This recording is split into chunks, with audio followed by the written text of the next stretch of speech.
A very warm welcome back to you and welcome to the Intel Extreme Masters Taipei. We are one game away from the grand final and crowning our champion and our final stop of the Season 9 tour. We head to the World Championship in 6 weeks' time, and we now know the name of our 7th entrant into the World Championship. That name is StarCraft Life after defeating Parting. We now move on to our second semi-final, where we have a clash of old players and new players. It's Maru versus Soulkey, and it is promising to be spectacular. We've already had some amazing games this week, and joining me back on desk once more are Apollo, Kalaris and Susie. I'm just so happy that we have these quality players and quality games to talk about. The first one we talked about today, so we'll leave that as it is, but I just want to leave it with one final thing, which is what Susie just told us, which was life gets the final word. The tweet said 2 letters, easy. You know how mad Parting is inside right now? He's so mad. Yeah, he is. He knew that Life wasn't in the best condition. Yep. He knew that he was the favorite. He thought he was going to win. Yep. And that just didn't happen. Yeah, he's mad. It was pretty rough. Okay, let's talk about Maru first of all. Prodigious talent, fantastic over the last 4 years. Incredibly, to say that he's been around for 4 years is amazing in its own right. Still very, very young, still only 17 years of age, not even 18 until the summer. Haven't really seen him too much over the last 12 months though. Why is that, Sean? 2014 was a very difficult year for Terran. Protoss was at its strongest throughout the year.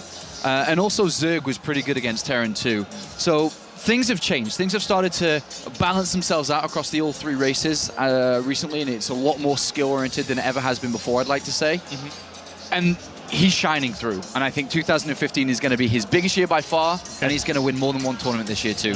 Yeah, I mean, James, do you think we'll see him outside of Korea more often in 2015 as well? Potentially. I mean, it really depends on how the Pro League schedule ends up working out, because again, that is a big limiting factor on a lot of Kesper players. And he's a very important player to Junior as well, so... Yeah, definitely. I mean, he has been their ace for quite a while. Of course, people could argue SOS and people like that, but it's Maru, really. Look at the talent that this kid exudes every single time he actually plays. And he had actually a rocky start at this tournament. Yeah, it wasn't great, was it? No, but he's picked it back up, and yesterday especially, it looked a lot better. Yeah, I mean, the contrast between Maru when he's great and Maru when he's not great is quite stark, isn't it? The difference is a big gap. I mean, we saw it, the bad side of him against Parting yesterday. Luckily for him, he's not going up against another Protoss, but that's the bad side of him, when his mind game seems to have lost. He loses the first map and he thinks, oh, crikey, I don't know what to do, I'll just cheese then, I don't care. Almost like he's very flippant, almost like a teenager in a way. Oh, funny you say that.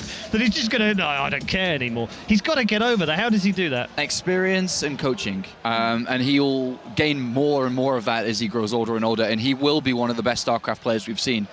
The thing is, what makes him that type of player, compared to a lot of other players that we have, him and Life, very identical in this, is that they've grown into StarCraft 2. They played it, that was their first game. Right. And they've molded into StarCraft 2, and they become a part of it, and they're growing with it. And it makes you such a better player compared to anyone else who transfers from another game.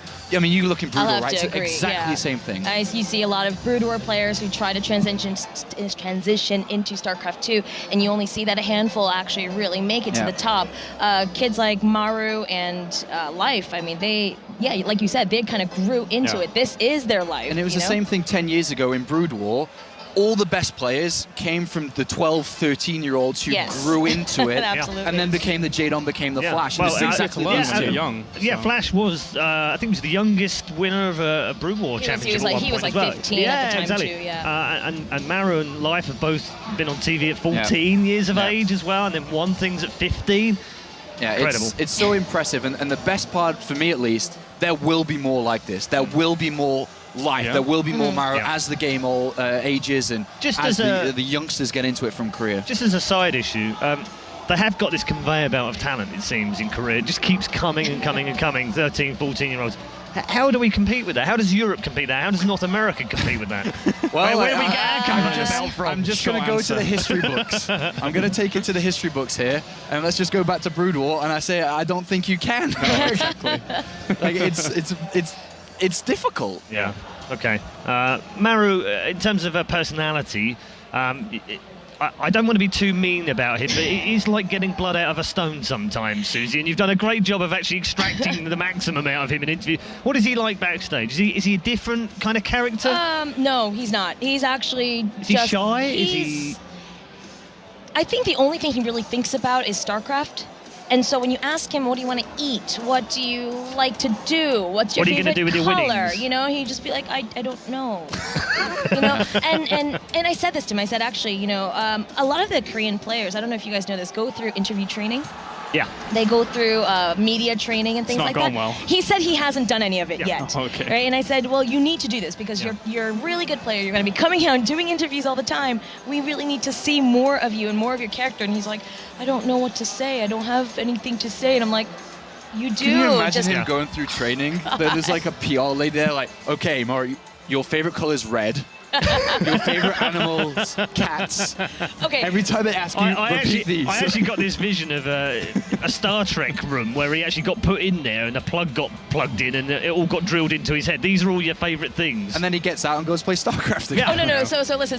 So I said that to him. I said, you know, if you can't think of anything to say, make up something. Like on the spot. I'm at a foreign tournament, so this is great, or something. And he goes, I did that yesterday. And I was like, good. What did you say? And he goes, I said I want to play against Zerg instead of Protoss. And I'm like, It's still StarCraft. It's still 50-50. I know. And so anyway, we did talk about that. He said he did want to play against Life more so than Parting, for the reason that Zerg is probably a little bit easier for him. And I said, does that mean Zerg is easy? I'm trying to bait him to say something. And the guy's just like, well, easier than Protoss. I was like, so 50-50. He goes, maybe 55. You know, like, Yeah, it's difficult. I mean, He's working on it, I think guys. He is sometimes we working on do it. forget that he is just 17, and that put ourselves in that kind of similar position with all the media attention, cameras and stage and crowd. It must be an incredible thing to have to deal with, and some players deal with it better than others. I remember Life at New York a couple of years ago. He just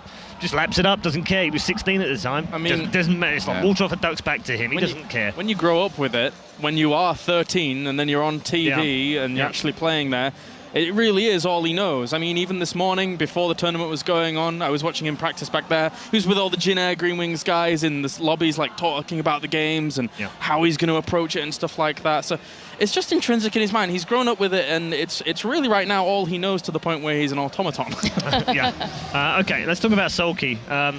Fantastic. Was at one point the best Zerg in the world. There's no doubt about that. I think that, late 2013, if you like. Yeah.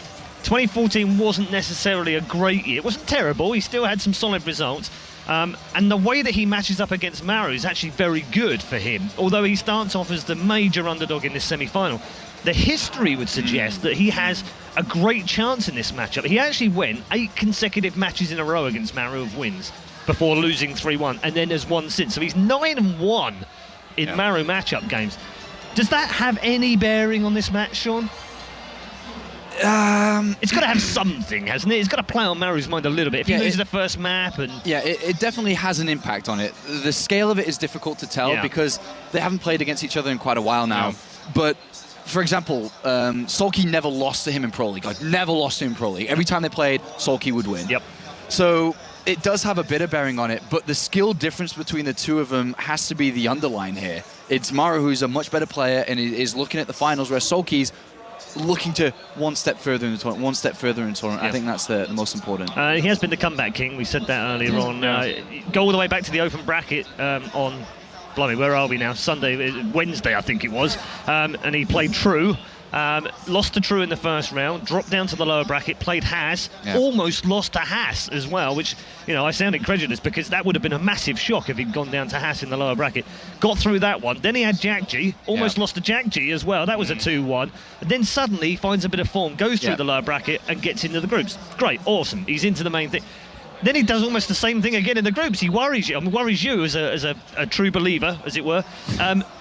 almost didn't get out of the group as well. And then you think, well, okay, he's managed to do that. And then yesterday, he's 2-1 down against Rain, probably the best Protoss in the world. Well, it's done then. And he comes back again. He never, ever knows when to lay down. Yeah, these type of tournament runs fuels confidence because you keep on going, you keep rolling, and you get motivation, and you start to remember the type of player he used to be. And as you said, he was once considered the best Zerg. Yeah. And to beat these players, to come back against Rain, who everyone thought Rain would win this tournament, or challenge these players to win it. So I really think and hope that Soulkey's picked up from these wins and can bring it against Maru in this series. Okay. Our Taiwanese host is busy and ready to bring out the two players onto the stage. We'll continue to talk about Soulkey as he comes out of the stage. Susie, he's an interesting character, isn't he? I really like him. Yeah. He's a sweetheart. He is an absolute sweetheart. I went in there and I said, hey, you know, Maru picked you. He wanted to play against you, man. And he goes, yeah, I know. And I go, because, are you an easy opponent? He goes,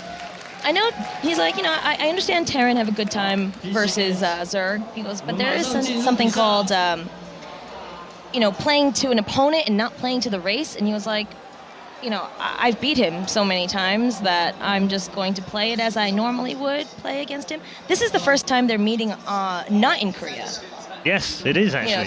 He said this is the first time they're meeting on an international stage, and it's a little bit different. But he seems really relaxed. He came in here as all smiles again, and just the same old Soulkey that we know. Okay. James, as a prominent Zerg player, I've watched you play some Zerg matches. I'm gonna place you in the Zerg camp for now. Todd does a lot. I know. Yeah. Give me the defense for the case of Soulkey to win this match and potentially go on to the final. What does he need to do? I've got you back after you finished. I've been thinking about it. You give me that because I want to say something completely different to Paul's asking we'll leave that for Sean. Then you do the other thing. The thing that I really wanted to mention was that it's interesting to watch Soulkey actually here in this tournament, because if you think about his position in StarCraft right now, he's just recently joined TCM, and we're probably going to see him on a few more international stages. So. International stages and tournaments are a lot different to how you play a tournament in Korea, where you turn up for one match, you know who you're going to play, you prepare, and blah, blah, blah. But here it's game after game after game after game. So that might be why we saw a little bit of a shaky start to Soulkey, and maybe even Maru to a lesser extent, because remember last time he went to an international tournament was like WCS Season 2, where he bombed out and everyone it was in Cologne or something. So I think Soulkey, this for him, if he is able to kind of get that a bit more stability here against Maru, there is a potential that he could win. Because it's a different tournament setting, if he's able to gain that stability, I think he could do something. Okay, so the defense for Soulkey. All right, well, I was thinking about this, and it kind of stems from a combination of what you both have said. You bringing out the head-to-head and how he's got this great record against him, and at first I didn't really think it would impact that much, and then I started to think a little bit more, and then you bring up the fact that Soulkey said, I understand his style and I beat him a lot, and then it just kind of clicked. And now I'm thinking about it, Maru has a very unique style. He's very aggressive, and he always plays like that, and to a lot of aggressive players, that also is your weakness if your opponent knows that. Zerg versus Terran hasn't really changed that much over the last year or two. It's pretty much stayed the same with a small few tweaks in terms of what Terran can do to Zerg. This matchup is what Soulkey's been good at for a very long time. It's by far, I don't say by far, I would say it's his strongest matchup. I think Protoss is definitely his weakest. So combining all these things together, I think this is actually going to be a little bit closer than most people expect it to be. Okay, all right, well, prediction time it is. Susie? I've been wrong just about every single time now. It's because I go with my heart. It's becoming a Susie curse, oh no! This is what happens when you live in Korea for too long. Absolutely, you get affected. Artosis. Anyway, my heart says Soulkey. No, you know what? I'm just going to go with it. Soulkey. Okay. I'm going with Soulkey to win this. James? This should be easy for you. Oh, no, it's not. No, it's not. He heard my defense. I know. He heard my defense. He did hear your defense. I'm going to go Maru 3-2. I think it goes all the way. Okay, all right. That's an Aligulac prediction as well. It's exactly the same. I'm going to be as honest as I can be. I think the better final would be Maru against Life, but I think it's going to be Soulkey. Okay, very interesting indeed. The thoughts of our expert panel are complete, so let's find out what our commentators think of our second semi-final. Once again, let's join Maynard and Todd. G'day guys, welcome back. Games are about to start shortly. I'm here with Todd. We're talking a little bit about the ZvT coming up between Maru and Soulkey, and I have to disagree with the panel. I feel like Maru's going to edge this one. What do you think, Todd? I think you play Terran and everybody knows that, and nobody's surprised that you think that. Interesting theory, shut up. Actually, they didn't really think that Soulkey was going to win. Soulkey, he's like the favorite, you know, in their hearts. That's what Susie said. She thought that her head, at least in her head, Maru was going to win, but she would prefer Soulkey to win, obviously. All right, well, look, I agree with Susie then. Yeah. Susie's head. I'm agreeing with that part of the body. Not with her heart. Not with the heart. I'm feeling like Maru just was so incredible in his series versus True. I had the privilege to be able to cast that with the Polo earlier in the tournament. And I mean, he's a very, very micro-intensive player. He will consistently drop, and once he smells blood in the water, he will not stop aggression. He'll control his units better. He'll control his drops better than any Terran. And his TVZ right now is regarded by a lot of Koreans to be the best in the world currently. I had a chance to talk a little bit with Kane and Moonglade, get their impressions on the matchup here, so they gave me a few good things to talk about. And Kane nicely pointed out that Secret Spring was probably going to be vetoed here out of Soulkey, which did happen. Expedition Loss was vetoed out of Maru. And they covered a little bit, you know, of the style of both of these players. And apparently, Soulkey really is that guy who is very good at two-base Mutak, and I popularized it, and that makes him very strong in the other game against any kind of aggression that you can throw at him, and that Terrans like to do against Zerg, and basically propels him into the game with, you know, just being safe, maybe taking a later third than most other Zergs would. He likes big cloud of Mutas, you know, for counter harassment, and even though a Terran like Maru supposedly is very good at defense, there is kind of, you know, always a way of finding a hole in the defense and doing some damage for somebody like Soulkey. He always seems to find a way. Yeah. Whereas Maru, he's more like an all-around macro beast who's also very good at proxies. It's funny, that little contrast here in his play. No secret to see Secret Springs vetoed here. Pretty good map for the proxies and for rallying units and that sort of thing. It's quite easy for the Terran to get that aggression on. That's what Maru's going to be looking for as we get into our first map on Overgrowth. This is his strength. He's going to play on his strengths, but just to throw things on the other side of the spectrum, Soulkey did say that he's preparing for the play here, and he does have a winning record, so we definitely can't ignore that. All the wonderful esports fans in Taipei, super glad to be here. Super glad to see you all. Maru fighting. Couldn't agree more with you, sir. We're getting into this match. God, I love TVZ. I cannot wait for this one to start, Todd. I'm so excited. And here it is. Here it is. Oh, God. And the bottom left here from Team Cooler Master, this is Soulkey.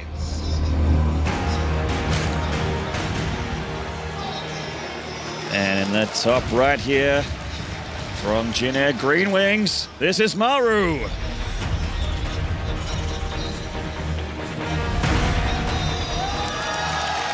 All right, so one of the things that I really am going to follow is how many Turaks we see out of Maru in the best of 5. And as I said, look at this little cheeky boy here. Well, that's going to be at least one. Yes. It's coming Usually down. one is followed by 2 with Maru more often than not. Wasn't the case against Protoss earlier in the tournament, but yes, you see the second SCV here being sent out. But Soulkey, he knows. He knows that he's going to see it immediately. This is amazing for Soulkey. Soulkey. Oh, man. He's read Maru so well here.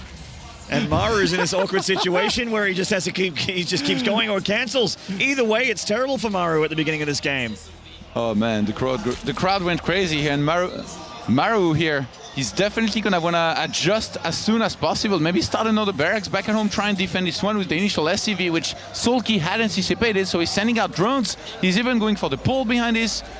And Maru, it already feels like he's in quite a bit of trouble. This drone actually got killed by the SCV there. It's actually a pretty nice pick off with the SCV. Sick sniper. It is, and he's taking his barracks back at home. He's going to wall off here. This is well and truly stopped.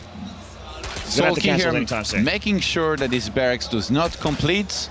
He's going to lose quite a bit of mining time for this, but kind of feels like it's worth it anyway. Like, you don't want that barracks to finish. Not just because, I guess making Marines here would be kind of irrelevant since he went pull first, but if the Terran player can fly it back home, then obviously it's going to be annoying. He's going to be that much more production that he has. So Soulkey chooses to delay that at least a little bit more, and Maru, by the look of things, might just go and finish that barracks if he can. How many seconds? I guess it's very close to finishing. The Lings are probably going to swing past and see what's happening around that barracks.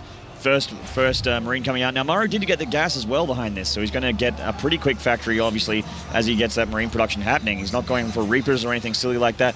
He's actually cancelled that barracks, so he's not going to worry about it at all. Sending the SCV back home, and he's going to try and recover a regular game here after that pretty awkward start for Maru. Moonglade was telling me earlier that generally Zergs, they will try to end the game with Mutaling Bane on 4 base without saturating the gases on the 4th base, so just basically get a ton of units and yeah, just keep on fighting and win from there.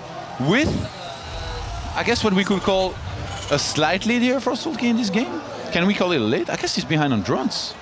Yeah, I mean, he did get that faster spawning pool, which means that the hatchery was a little bit later, and Maru recognized pretty quickly that stuff wasn't going to work. So he's like Soulkey's behind on walkers. The only thing he really has going for him in this game is that he's getting queens out very, very early with the quick pull. He's going to go up to 3 queens very quickly, maybe even 4. Yeah. You think from there, is Maru ahead or is Soulkey ahead for you? It's kind of pretty, I don't know. I mean, Soulkey's man, help me. He's catching up on drones, so I'd say that Soulkey's in a pretty good spot here. Okay. Maru's he's gonna get up to the Hellions, but the Hellions gonna be hitting a lot later. Well, not a lot later, but a little bit later. But that said, though, you were mentioning with his faster spawning pool, he's gonna have more queens, which means that he's gonna have more defense against the Hellions. Another gas being dropped here for Maru, so getting that second gas, he's not going to go full-on greed here. He's actually going to power up pretty quickly, and there's that starport. I'm a little bit surprised that there is an Overlord checking the bottom right-hand side of the map, but who knows, man. He just didn't want to send it across the map, was afraid he might get caught maybe, so he sent it there to be safe. Soulkey's just going to spot that second orbital command here, about to finish.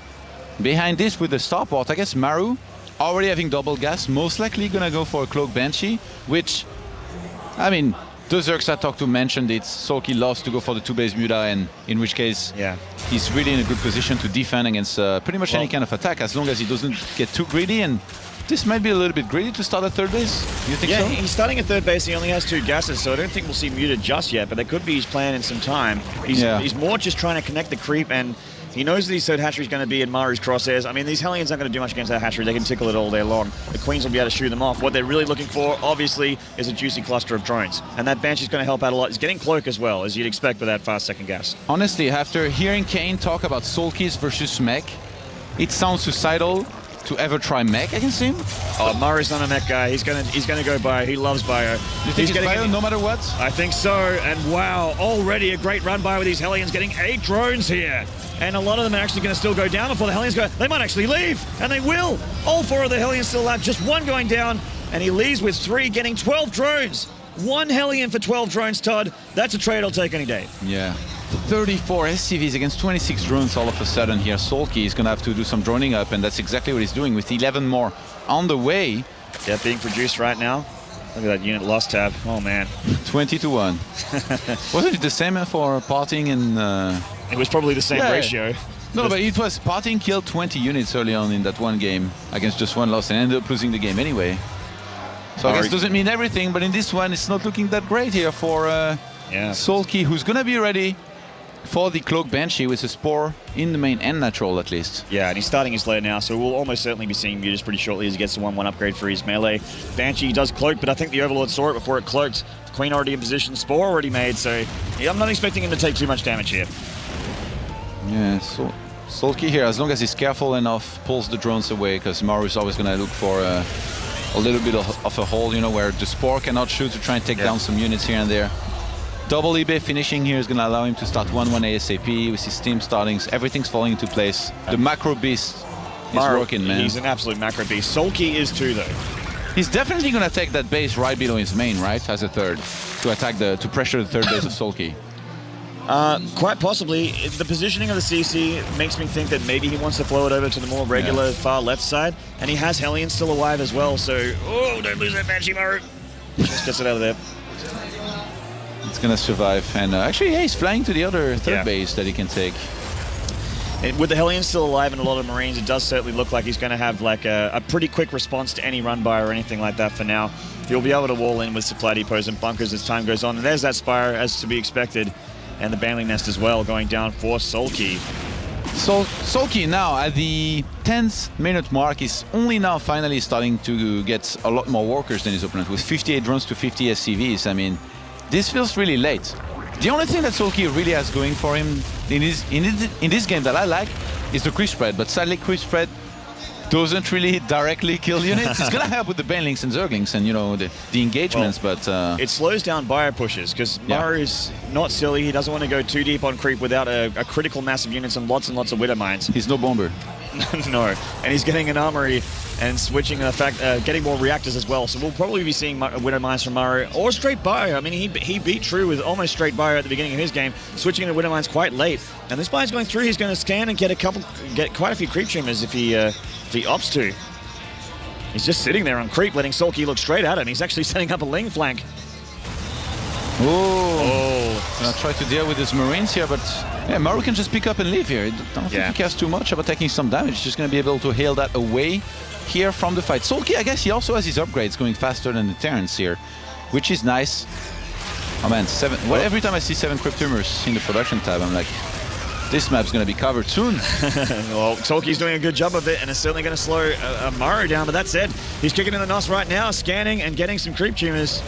Glittering up that gold base. And the Hellions did get wrapped around by the Lings, so they've been taken out of the equation, but the Banelings being morphed here, Soulkey setting up the defense against the Marines, and these actually, the fact that he still has these 2 Banshees alive is still great for Maru. There is 5 Mutas on the way here. I think some of them might have already finished. Getting a cancel on the 4th base is nice, but if Soulkey can be patient, take an engagement, and make sure nothing of this leaves, it would be nice for him. But Maru is starting to pull so far ahead in supply. He is indeed. He's got a lot of supply. It's actually a really good connection there on that medevac. And he's got another drop to the top of the main. He's actually going to donate these Banshees. Look, by the looks of things, if he doesn't react quickly. Oh man, I would call this a Doom drop. Even though a Doom drop usually for me is 3 or 4 medivacs. 2 of these medivacs here. He's gonna drop a lot of units in the main, and at the same time, Maru's gonna attack again on that 4th base on the right-hand side that's been built. And this is Maru's style, man. Those Widow Mine connections weren't amazing. Soulkey actually got a really good trade there, but Maru will continue to pressure on one side while hitting the other. This hatchery is dead. The Overlord in trouble as well. And that's a nice pick off there for Maru. He did lose a lot of units from that drop, though. A lot of units. Yeah, being on 5 barracks here, Maru plus double factory. He's getting drilling claws. He's gonna get basically 3 Widow Mines at the time. Non-stop, he's getting his upgrades going. I just really like his position in this game overall. He's getting 3 more racks at the 3rd base, could go for a 4th.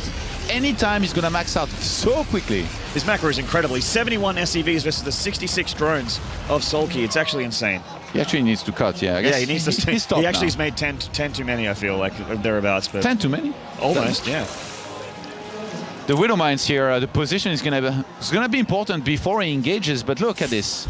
He's using the right avenue to set up in a position where it's going to be so hard for Soulkey to fight. You get some units on the high ground with a Widow Mine, and you have the bulk of your units on the low ground, and the Mutas are forced to come in and try and engage. And look at this leapfrog of Widow Mines here. He wants the Mutas and the Zerglings to come in and attack him. And meanwhile, once again, dropping on the left side of the map. Yeah, he's setting up a double medivac drop on the main. Soulkey coming. Oh my God, that Widow Mine connection killed every single Baneling, and plenty of Pyro left over for Maru. Really good trade for the Terran player here, and the drop in the main's going to go down as well. Soulkey doesn't have that many units, he doesn't have defensive Banelings. The army supply of Maru is 100 over 70, 2-2 just finished. This is not looking good for Soulkey at this point of the game, Todd. Yes, Zerglings are coming in a straight line into the main to try and defend, and those Marines, they're going to do even more damage. The Mutas defending by going themselves. down, oh no. 3 Mutas getting down there, and he's continuing to push. The 4th hatchery is dead, and he's moving towards the 3rd. The parade has begun, he's on 3rd CC. His barracks production is non-stop. He's got more workers, more army, 3 on the way, making 10 Marines at a time. 2 medevacs being made at a time. The Widow Mines being dropped as well. And these Baneling connections are just not good enough. GG, Maru gets himself game number 1.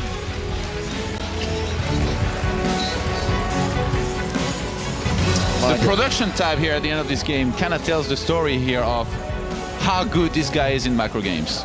Not only attacking, but at the same time just getting this endless stream of Marines, Medivacs, and Widow Mines. A Terran player just swarmed the Zerg player. That just happens. Yeah, man. Such is the nature. When you get that 3cc, the parade push is literally out-zerging the Zerg. The parade, I never thought of that word. It's actually quite right. It's true, you just don't stop. You need to cut into the reinforcements of the Terran, like get flanks and that stuff. But Soulkey didn't have enough units, he had to keep on the defensive. And we just want to talk StarCraft all day, but we have to have a short break here just for a minute and a half. Game number 2 between Maru and Soulkey coming up very soon. Don't go away.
G'day guys, welcome back. Maynard and Todd here at Intel Extreme Masters in Taipei, ready to get into game number 2. It's the second semi-final between Maru and Soulkey continues.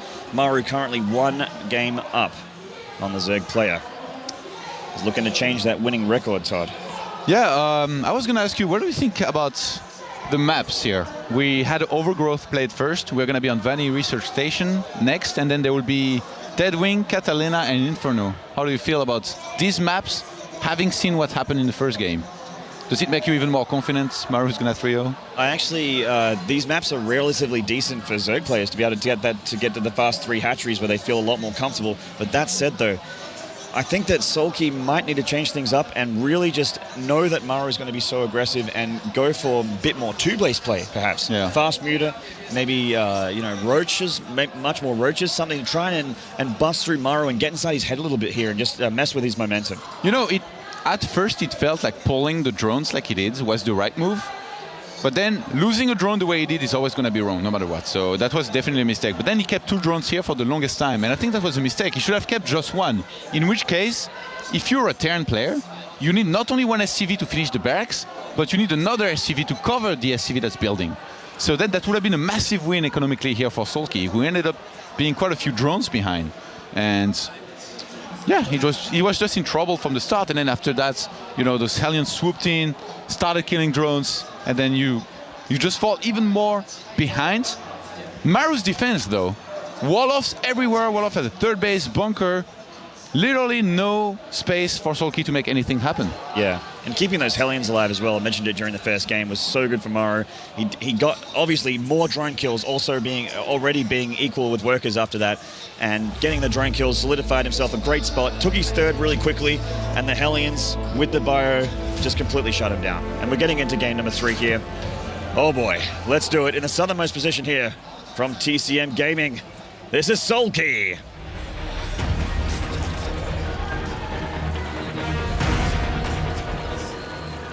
And the northernmost position, this beast, looking to get himself into that final. Can he do it, though? This is Jinaz's Maru.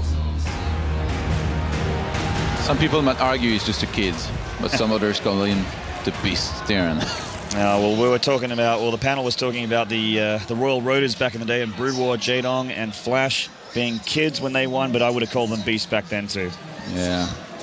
Life in Maru, they're so young, man. It's like 17 and 18. I'm older than both of them put together almost. I was going to say that if both players are in the final, their ages combined is basically my age. Off by maybe a few years here and there. These guys are so good, man. This is actually insane. They practice a ton and it shows every single time. Maru, to me, he's always been one of those Command Center first big fans. Like I used to play against him back in the days, you know, when I was in Korea on the ladder a little bit. And back then he was already proxying a lot, doing a lot of CC first. He's always been very good at that. And even though people know it, you never can really know exactly which one he's gonna go for. So it's risky, you know. Every once in a while you can try and counter one of the builds that you think he might go for. But if you're wrong, then a lot of the time you're gonna lose instantly. And if you're right, he's still so good that he might still be able to pull it off. So Soulkey here didn't want to take any big risk with some kind of, you know, early on cheese or rush. Just went for the spawning pool and then hatchery. Yeah. So that means he's not even going to have to scout for 2 racks because he feels safe enough with the pull first. Yeah, he didn't drone scout either, so he's feeling pretty good here. I mean, he made the pull first because Maru did actually Reaper cheese true on this map and completely wrecked him with it as well. He made 4 or 5 Reapers, got up to 6 to 7 and just wrecked him with bunkers. And he was just being as defensive as possible. But that said, though, that means that it's much better for Maru, who actually went CC first before making his racks and gas. So Maru actually looking good at the beginning of the game with his build order choice. Yeah, that series was actually total demolition, thinking back on it. He embarrassed True. It was amazing. But Soulkey putting up a lot more of a fight. So far, yeah. First game, even though it didn't go too well for him. On this map, Soulkey's style of possibly going for the 2-base muta with, you know, a 3rd base later on. And this map being, you know, I feel like the right way to say it would be very melee orientated in the middle of the map, you know, with the always you're going to clash and all that. How do you feel this would go if we saw a similar game as the previous one, but with Soulkey not taking any damage early on? Well, I mean, if he doesn't take drone damage, he's going to be. He is a macro monster as well, along with Maru. He'll be able to power up and get those units. It's just he had to obviously spend lava into recovering there, so it's hard to say, but he would have obviously had more tools to be able to get the job done against Maru. It all comes down to engagements in TVZ. A good Widowmine hit or a good Baneling hit can make all the difference whether you're ahead or behind. Very interesting here, by the way. He's taking a second gas on his natural. Maru, instead of taking it in the main where it possibly could get scouted by a single Overlord, which is actually quite far away in this case. He's probably hiding that he wants to probably drop a quick starport again. Yeah, and most likely go for the Banshee again. I've heard it from you, and I trust you. He's not a mech guy, he's not gonna go mech. No, he likes his bio. You think not even in one game? I mean, it's is not there a map where mech is the best? I was gonna say better than bio, but just the best overall, like out of all the maps? Well, Overgrowth's not too bad, but all the games I've seen of Maru, he does tend to favor bio. It's his style, the drop play, the counterattacks, the fast and furious punch, 1-2 punch one side to the other side. It's tough to do with mech. I guess with Hellions, yeah, sure, but mech's more about the death ball, the slow push, and Maru is not a slow player. What's happening here? Soulkey kept on mining gas this whole time. Yeah. He completed speed already. He's taking a second gas on his natural, kind of like Maru is doing. And at the same time, he's starting a third base. Is that third base? Okay, yeah, he's making 16 leagues. He wants to go for a bust. That third base, he knew was going to be scouted. Yeah. And I think he's going to try to go through the right-hand side. That Overlord in the middle of the map is allowing him exactly to see where the Hellions go and where they are. Both of these Overlords. Yeah, it's really nice position for those Overlords. Absolutely sees it in the high ground. And the Overlord and the Hellions obviously can't see where the Overlords are, but he can guess well enough. And Soulkey's doing the run around here. He's going to try and clinch himself a win. And this is exactly actually what I wanted to see from Soulkey, to get aggressive and fight back aggression with aggression. He's going to send the magnet in, the Overlords, to try and pull some units off Maru out of position. And then if he sees that the wall's open, he's going to stream in there with the Zerglings. He's actually trying to hide. Most of his Lings are actually in danger of Hellions here. Most of them are still at his third. The Lings that he already hid out there, they are for being morphed into Banelings, and are going to start getting morphed into Banelings. He's going to try to go for a surround at the same time. Oh, he nearly gets the Hellions. Oh my god, if Maru loses these Hellions, he's going to be in so much trouble against the Baneling Bust. And so far, the surrounds were so good for Soulkey, and these Hellions are going down. Oh, now what does Maru have left? Do you think that Maru realized that there is a Baneling Bust? I don't think so, because he's not starting any bunkers right now. He's still getting Banshees with Cloak. Oh my god. He hasn't seen a thing. Quick game, Maynard. I think so, man. There's a lot of Lings on the way. The Banshee's coming back, but here we go. The Banelings are coming up, and they're going to knock down on this door. The front door is wide open, and in come the bugs. Lots of trouble. The Marines have to find themselves a nice spot here. The Banshee will help against the Banelings, but it's the Speedlings that are really the clincher here. The building positioning this is really nice. Yeah, really nice for the Marines here. Against these many Banelings, though, I don't know if it's going to help the third CC. Oh boy, here come the Banelings into the main mineral line. He's pulled all the SCVs down into the natural. They're here to cancel stim. No stim for Maru. But that was a lot of Banelings. How much has Maru lost? He's lost 8 SCVs, but he's cleaned up all the Lings. It's an even walker count with 41 drones to 43 SCVs, so Soulkey hasn't done enough damage. And he's remade quite a few Zerglings behind this, but Maru's just going to rewall with 2 depots that he starts now. If Soulkey commits more to this, he's going to have to spend a lot of money, and it's risky, so he tries to go up the ramp with just pure Lings, but it's just not going to happen, so I guess this just wasn't worth it. Well, Soulkey's going for the attack again, and Maru might have thought that he's going to try and just and go back to his own side of the map, but he hasn't. His Banshees are on the other side of the map, and Banshees are very good at picking off those Banelings. A Banshee just comes out to stop off without an add-on. Okay, let's see. And the Banelings are coming through. Actually, a lot of them went down. They're only going to get 1 supply depot this time. The Marines want to find that hotspot, but Soulkey got the surround. Beautiful surround with the Zerglings. He's going to get a lot of the Marines here, but with the Banshee and the Marines, will Maru be able to hold it this time? He needs some economic damage. He needs to do more economic damage. He's still 53 drones to 45 SCVs right now. Oh, and he hit a single Zergling. His Soulkey's trying to get a Baneling in there. On the natural. That 1 pixel of black spot, he's hiding a Baneling, and it's so sick. He's got 6 SCVs here, but that's still not enough, Todd. Oh, the Baneling. That's Baneling's about to finish. Yeah, here he goes. Can he get a few kills here?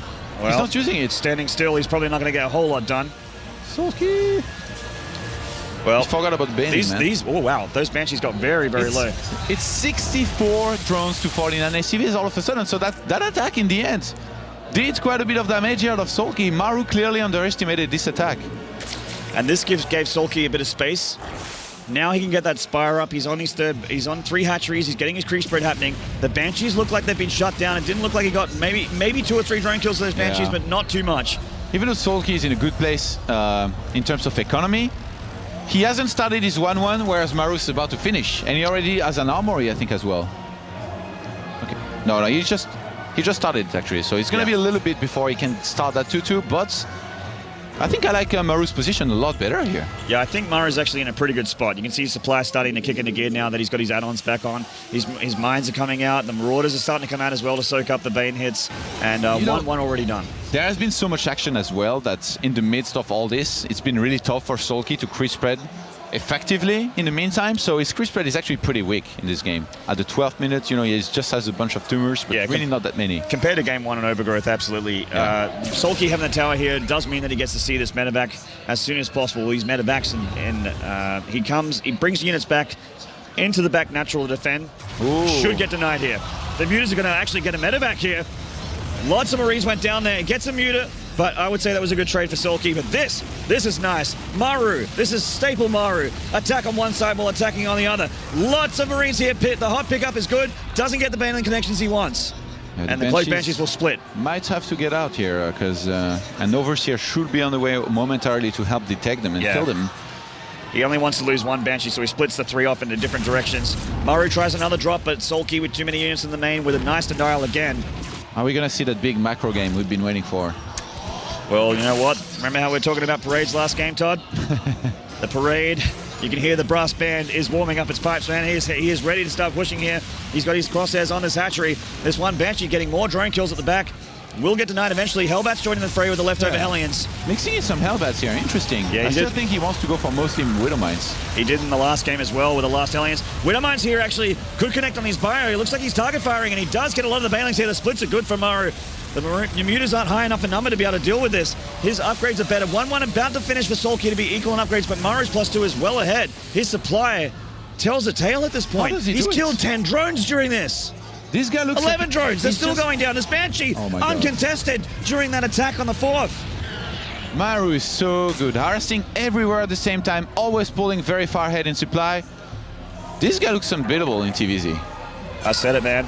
The Koreans agree with me as well. Best TVZ in Korea right now. We're watching it unfold right before our very eyes. The parade is back, and it's looking better than ever. Huge, strong, lots of Marines. The Marauder even in there to soak up the baneling attacks. Widowmine still alive just in case he gets that position in the top of the 4th again. Yeah, I mean, if you're Soulkey here defending, it's always going to be so hard. Maru standing at the edge of the creep. 70 army supply to 86. Soulkey doesn't have enough units, Todd. He's only got 3 banelings here. Maru pulls back, +2 attack about to finish, which is going to make things a little bit easier for him. Actually, the Widowmane connections weren't great for Maru there, so Soulkey will be able to push this attack back. Maru actually doesn't want to lose too many medevacs. Save your medevacs, Maru. He's reinforcing here. Some of the SCVs being pulled as well. Oh, yeah. There's a lot more. Yep, he's only making Marines now. +2 armor on the way, 2-2 on the way for Soulkey, but still, the upgrade advantage is for Maru. He's setting up turrets back at home and has begun Thor production. Getting a medevac there. Nice pick off for Soulkey. Getting ship plating as well. Definitely going to help. And that's 17 banelings are morphing now. Soulkey, he's trying to hold on. He's trying to get a good count of banelings. He's cut Muta production for now. No, he's losing Mutas to just 4 Marines. More Marines are coming down here, but he is on production, which is nice, but he's losing Mutas, which are very expensive. He can't lose Mutas here. They need to be here to deal with the medevacs and the parade push. Oh, that was not too bad for Soulkey here. He needs to hold comfortably for once if he wants to be in a good position in this game, but he's sending units in a lot of banelings. The Mutas are coming back here, and this is actually good for Soulkey. He's going to get a lot of the medevacs here.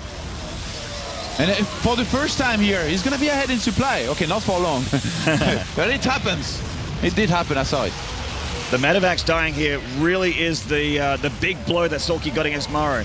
The medevacs need to live for the parade push to continue, and at the moment, the parade push is being stifled. You're absolutely right. All of a sudden, there is a single medevac out of for Maru. Yeah, that's so good for Soulkey. Brilliant. Yes. Now, the withered plating, he's going to have some pretty beefy Thors. 2-2 on the way for Soulkey. He really wants that to finish. It's going to make his Lings and Banelings so much scarier. And Maru keeps that 4th alive. Now, with 4 bases versus the 4 bases of Zerg, obviously, the longer that goes, it's going to be better for the Terran. Soulkey is starting to saturate that 4th base, but I mean, Maru's gonna take his comfortably no matter what. PF it, get some turrets. He's actually very low on turrets. He has 2 turrets, oh no, 3 in the natural. Oh, the Medivacs are naked again. Nudis nearly got one there, but he just reacted in time. That is some July Zerg hunting here. Now the Thors are the scary part. Oh god, that's a big volley there on the Mutas. They're trying to find a better spot. These Thors have the +1 plating with just about to finish here. Drilling Claws also for the Widowmine is going to make things easier for Maru. The Mutas are in the main on the production, and they're heading towards the natural where most of his turrets are. So he just needs to pull those SCVs a little bit, and he should be fine. Thors are here, Maynard, and the army of Maru is looking quite scary. Soulkey even supply blocked here. 60 nice to 100 supply to 100. Oh yeah. Almost double supply for Maru and Army. The Banlings are looking for juicy connections. The Thor's doing a good job here, but Soulkey hasn't got enough. He's pulled the drones back again. The Mutas are in the main trying to get damage done in the production, but all the Thors are still alive. The Army supply always advantage for Maru in this game, and the hatchery is still in big trouble. The Thors are still alive. Down it goes. He can pick up the Thors and leave. And the parade, man. Yeah. Parade is active. Those Mutas counter-attacking really are not doing that much for Soulkey. They're killing a few SCVs here and there, but he lost his 4th base against a Terran that's on the 4th himself. Maru's unit movements, he's just reading Soulkey. He is one step ahead every step of the way. Soulkey has had some nice engagements. He's gotten some medevacs. He's managed to get some nice Baneling connections, but it's starting to really snowball for Maru here. And when it snowballs and it becomes a matter of numbers, there's just nothing you can do. Yeah. Soulkey needs more and more efficient trades like he had earlier in the game today. A 3rd Thor, he's on the way here and he's about to complete. Maru's gonna start again, moving across the map. He has so much army supply every single time. He has almost double the army supply here. Once again. 135 to 67. This is ridiculous. The Mutas come and find the medevacs, but Thors pop out of them. And Mutas need to leave. They can't deal with that. No magic box is going to help them here against this army. No, I don't think so. That's too many Marines, man. Too many Marines on the dance floor. The Banelings, though, want a connection with those Marines. The Marauders at the front really helping Maru out with a splash. The Marines not pre-split. He doesn't even split at all. He just keeps attacking. He's just going to keep pushing through. And GG, Maru. He is your finalist. Oh, he's got one more. Oh, my bad. He's leaving the booth here. I'm wondering what's going on. He's looking good to be the finalist at least. Not yet, Maynard. Not yet. I'm getting ahead of myself, man. One more map win, and he will be your finalist to make the 2 kids, the 2 kids on the block, the 2 kids on fire. We won it. We won it. The finalist here, possibly. Yeah. All else will have a ZvZ, that's fine too. Well, actually, Soulkey kind of is the king of comebacks. Like Red Eye was talking a little bit about it. This guy does not really get phased himself, even when he's a few games behind, even though he kind of looks a little bit worried right now. Yeah, he does look a little bit rustled. Rustled, that's the word you pick. Yeah. So Maru getting out of the booth, taking a bit of a break here. Not sure what's going on. We haven't got any word, but the games will continue. Maybe he didn't need a break. He just wanted to give Soulkey one. Maybe. You look like you need some time to refocus, bro. Yeah, well, I'm not sure that Maru, with his emotions and sort of his feelings towards the other players here, I'm not sure he actually cares if Soulkey needs a break or not. How much better does Soulkey need to play to win here? He will need to go up 1 or 2 levels. Similar to what I said about True after his first game against Maru. Like, I'm trying to picture what needs to happen in those games for him to win against a Maru that will just play at the same level and same consistency in his defense, offense, and macro. And I'm having a hard time picturing anything, really, unless somehow he can summon some High Templars and storm the bio. It's going to be pretty tough. Yeah. It's weird because they had similar supply at some points, but I guess there was a little bit of an upgrade difference in a few of the fights. But they had equal supplies, so for a moment I thought that Soulkey might be okay. But then they fought, and Maru just traded so much more cost effectively. Do you think Soulkey is messing up the fights a little bit, or is it really, you know, the fact that he just didn't do enough damage with the aggression that put him behind? And even though they had the same supply, he was still behind. I would have to say the fact that his aggression got beaten back so easily. Maybe both. Yeah, I mean, it actually wasn't. It was very, very close to Soulkey getting critical damage, actually, but it was fortunate building position and very deliberate building position by Maru to be able to get those Marines in between. The Speedlings couldn't get that surround. They got the surround the second time, but Maru knew that that was what Soulkey was going for and reacted. And just got ahead. I mean, Soulkey put so much gas and minerals with those speedlings and banelings into that attack, and Maru didn't really lose too much at all. I mean, he lost like eight SCVs maybe. Yeah. I can't really remember. He can always come back from that. I mean, he's on 2 bases. Maru being up 2-0 this way here in this series so far against Soulkey, you think if he 3-0s here with the same kind of game as we saw in the first two, is he the overwhelming favorite to win this Intel Extreme Master of Taipei against Life in finals? I would say that Maru would be the favorite against every Zerg, but Life I cannot pick it because Life is life. He's the champion. Life is life. Yeah, exactly. And life is life, of course. That's right. I mean, if anyone could beat Life at this tournament, you're looking at him right now, currently talking to the admins. Best TVZ in Korea, as the Koreans said themselves. Well, if he's best TVZ in Korea, he's best TVZ in the universe, because I'm pretty sure Koreans are the best at StarCraft 2 in the universe. So there you go. Dream's quite good at TVZ, Gumiho as well. But this kid really got the momentum right now with that 2-0 lead. I just can't see what you need to achieve in order to beat this guy in a ZvT. Like I said, I want to see more 2-base Muta. I want to see Roaches, something from Soulkey to be aggressive, similar to like, you know, I mean, if we want to bring up ancient history here, Soulkey was in a similar position against Innovation in a GSL final. Then he switched on the aggression. He started the all-ins, and they managed to switch that momentum out, and then for the macro game. And I mean, it's been brought up by Red Eye. It's been brought up by a few people. He's the comeback king. So if he's the king of comebacks versus the best TVZ in the world, that's like an immovable object versus unstoppable force. That sounds like a great challenge here for Soulkey to try and win this one. Yeah, it is. I mean, I favored Maru at the beginning of the game, and I can't help but strengthen my favor of Maru after seeing those first two games. He looks so in charge of this matchup that I don't see how Soulkey can do it, but I would not be extremely surprised if he managed to get a couple maps here or even push back. Maru so far hasn't dropped a map in this tournament against Zerg, and if he was to 3-0 this man here on your screen, Soulkey, he will face Life in the finals. I'd be pretty happy about that. He only lost one map to Hyun in the Taipei qualifiers, but I can guarantee that map involved Roaches. And he actually beat Life 2-0 in it. Yeah. He beat Rogue 2-0 as well. That's pretty insane. In Pro League, though, he hasn't been doing very well against Zerg. He lost his last 3 matches, actually against Life, Dark, and Soup, but those were best of ones. Well, there's the team player, and then there's the individual league player. And I would have picked Maru as a team player. You know, I know him from Pro League. Pro League is generally what he plays. He doesn't really play individual tournaments too much, not since back in the day. Well, he should. He's debuting here at the Intel Extreme Masters, and this might actually be his first. You know, he might be 1 from 1 with his international tournaments at the moment. He's looking so good. Do you think that Soulkey still has it in him to somehow come back in the series? Yeah. I mean, you know, so far he hasn't really been playing the style that we had anticipated and that he's known for with the 2-base Muta. Yeah. I'm actually very surprised the decision from Soulkey to. I mean, the maps are pretty good for going up to 3 bases, but some of Soulkey's decisions, not his the engagements aren't horrible. He's actually had some really good engagements. He got medevac snipes, quite a lot of medevac snipes actually in that last game, which are really good for the Zerg. But just the decisions from Soulkey, his choices in the games. Definitely different than what we expected here. But in the top right, the player we're just talking about, he's going to need to win 3 games in a row if he's going to make this grand final. This is TCM Soulkey. And in the bottom left, he'd be feeling so confident here. 1 map away from meeting Life in the grand final. This is Jin Green Wings Maru.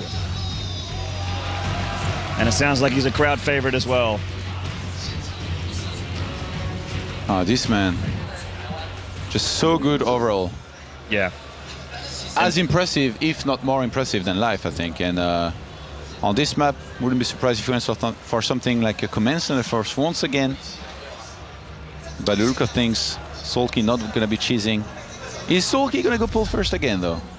Being potentially scared of some kind of 2-racks. And with the positioning on that barracks here, looks like we might have some Reaper opener. Yeah. I guess, since he's leaving space for the reactor to go down. Very well could be. He's definitely got a bit of room there. It's so that he doesn't need to lift off to put the add-on there when he makes that full wall off. And he is, he's not getting gas, so it can't be Reaper. He's just going to have to go Marine opening. With the SEV movement was kind of jiving back and forth. It looked like he wanted to go CC first and then quickly change to go for the command center. So this is going to be Marine first.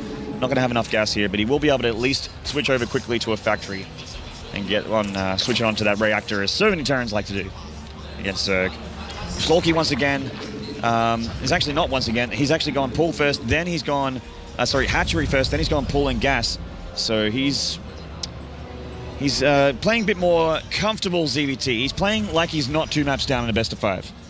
Last time that Maru played against Life in Pro League, which was not too long ago, Life crushed Maru, and guess what build they used? 2 base mutas, defended perfectly, made a bunch of banelings, attacked, killed Maru right out. Actually made it look easy. So maybe Soulkey needs to remember that game, because I'm pretty sure he saw it, and try and do something similar. I mean, it was on Foxtrot, which definitely, I guess, helped in attacking, in counter-attacking for Life. Well, it's very hard to defend the space around the natural. I absolutely agree with you. It would be a great choice from Soulkey, because Maru has been going for Banshee. He's been going for Banshee openings, he's been pushing with Hellbats, and Water Mute is amazing against both of those units. Soulkey sees the SCV of Maru swinging around here, trying to fake a sporting position. But is Maru looking for overlords here? Kind of seems like he knows the scouting pattern, possibly, of his opponents.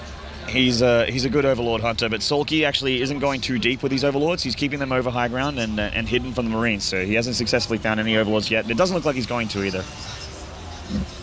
Switching on to that... switching on to the reactor or the barracks, so he can switch over and get the factory as well. The Lings of Soulkey looking for any of those Marines to protect those precious, juicy Overlords from getting snapped out of the sky. They're pretty far from home here. Maru fast expanding. He looks like he has to pause here.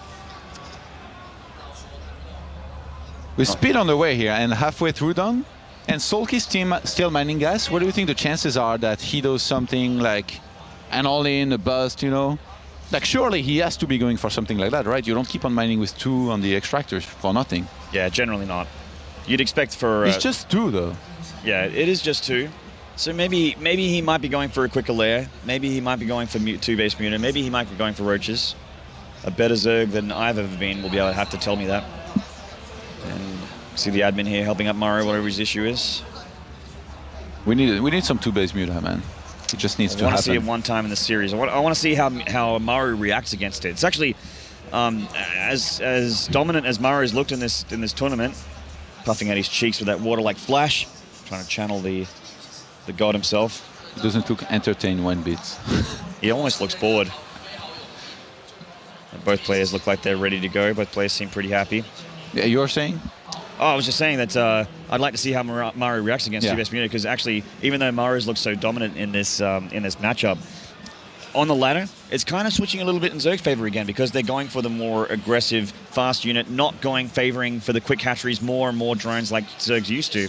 They're getting the quicker mutas, they're getting the roaches, they're going for Ling floods. Stuff like that's actually switched the win rates a little bit towards a more equal sort of footing, almost with a Zerg advantage on the ladder in current win rates. So, I mean, the meta game at the highest level, obviously something that I'm not going to be a part of because I'm terrible at the game, but better players have told me so.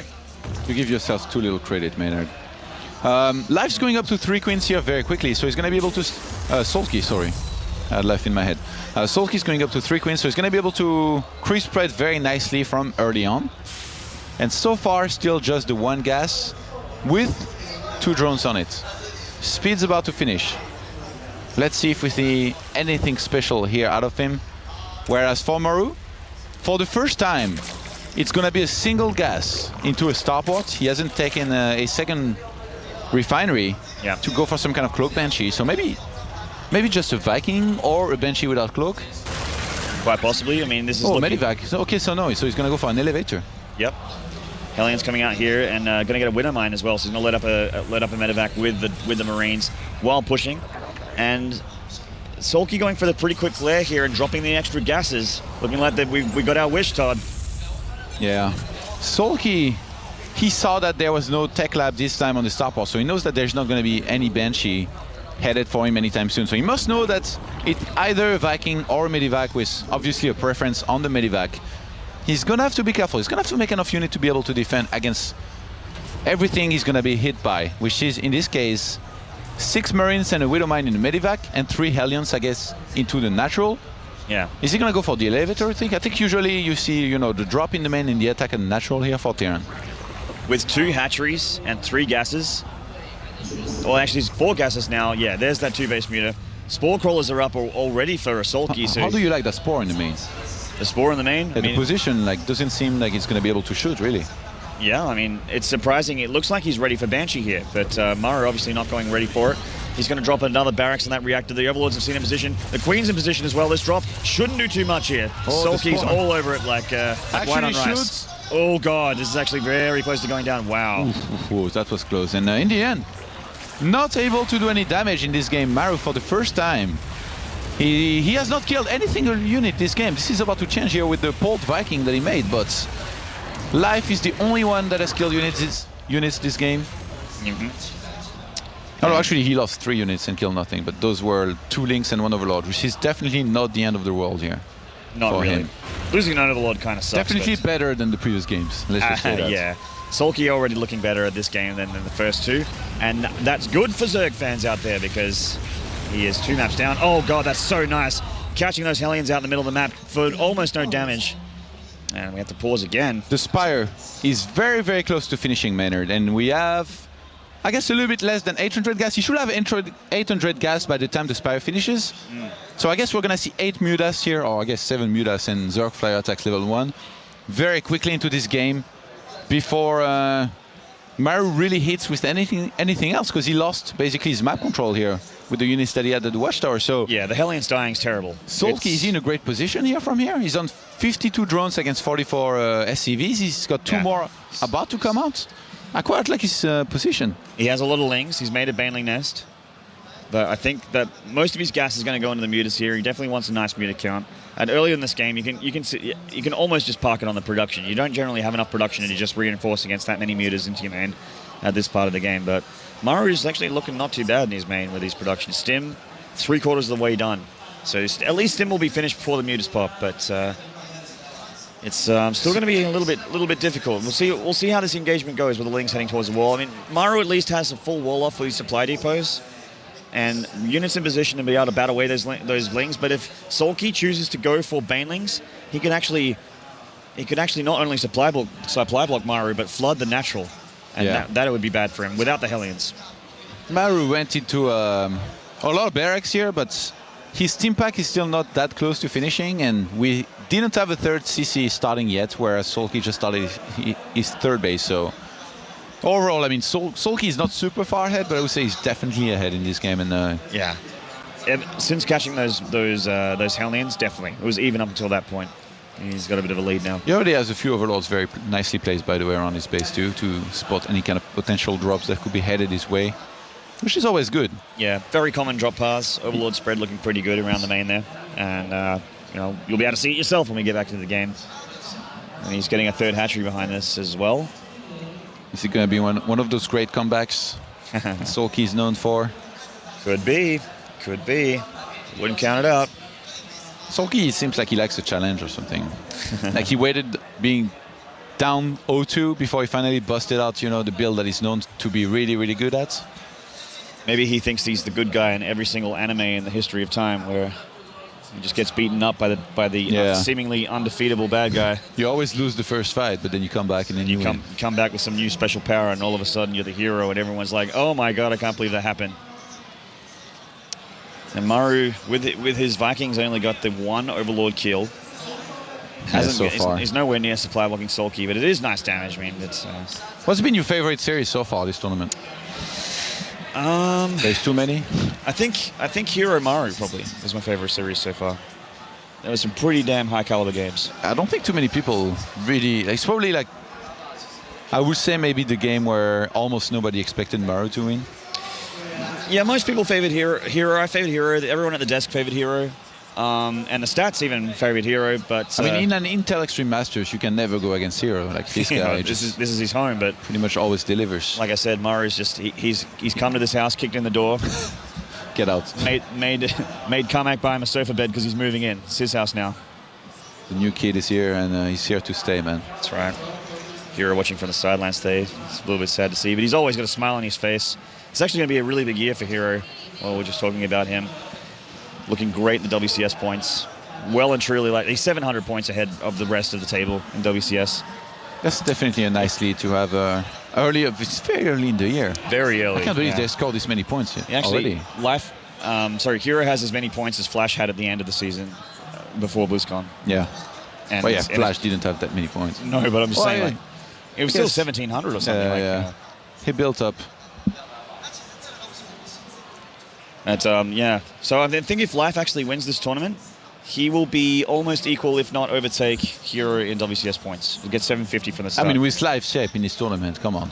Yeah, well, there's no way this guy's not going to make BlizzCon and then not make the finals. Again. You'll almost guarantee that players like Maru, if they continue to be in the international tournaments, which you get so many points from, and also, you know, doing well in SSL and GSL as well, you're guaranteed a lot of points. I feel like with the new WCS system, a lot of the players that we wanted to see at the BlizzCon last year, we're going to be seeing in 2015.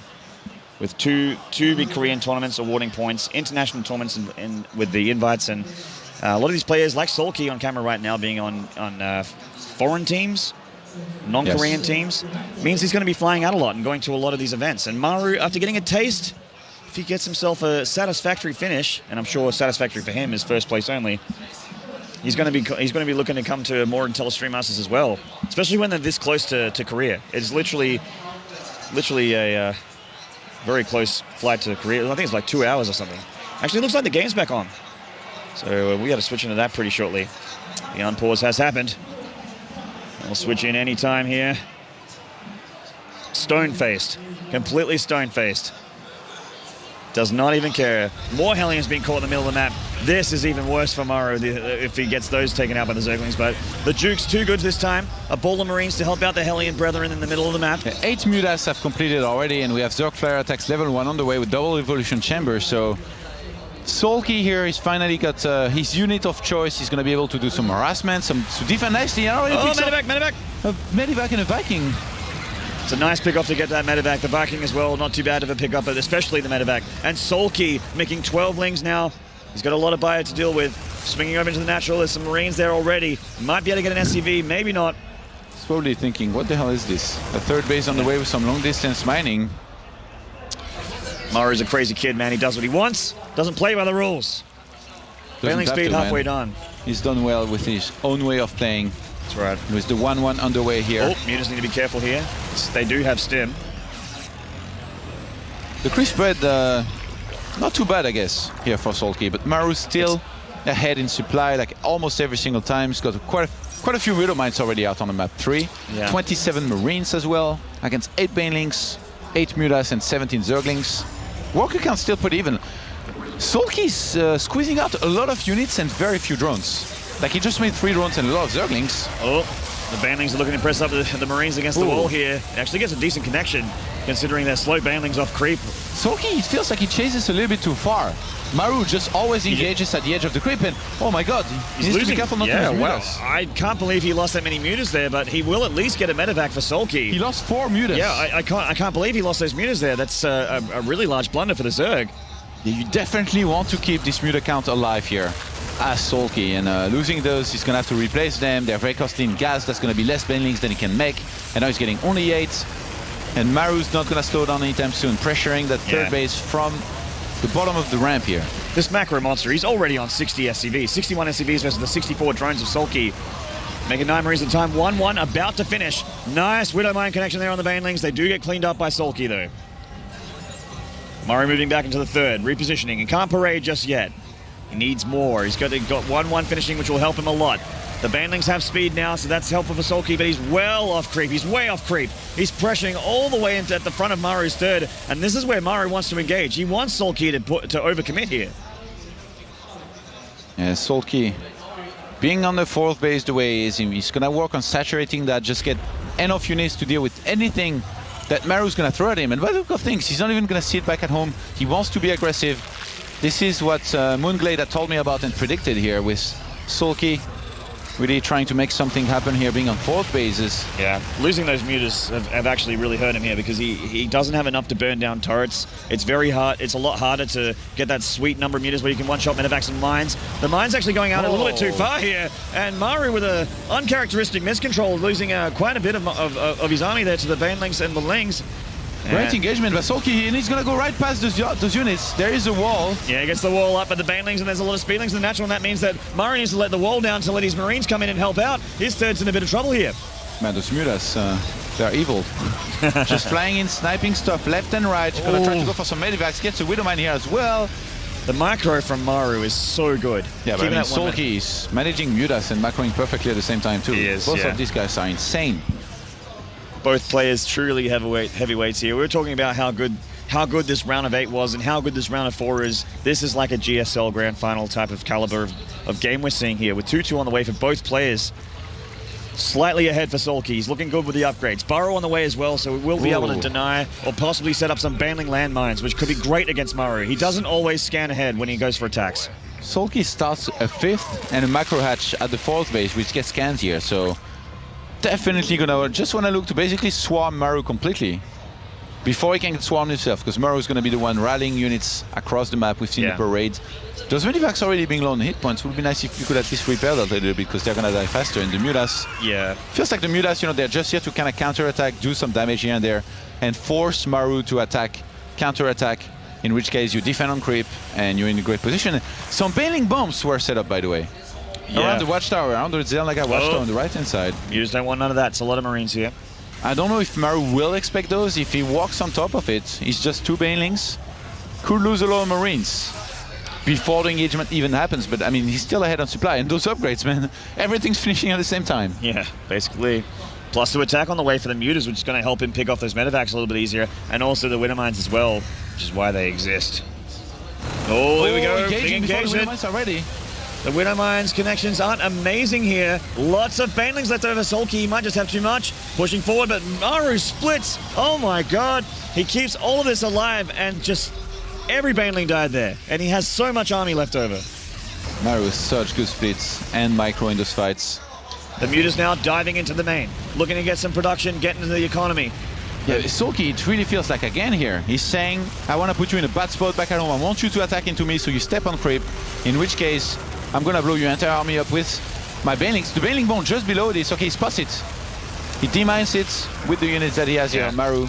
Well, and he knows that the mutas are probably flying back right now. Soulkey tipped his hand when he borrowed that one Baneling. Now he knows that there's going to be... Oh, nice, picking up those medevacs. But as I was saying... Oh, jeez... the muta's finding himself in a box position here. The bio coming from every direction. But I'm gonna be careful here. Soulkey, who's well saturated on 4 bases. Never mind the gases, though, there.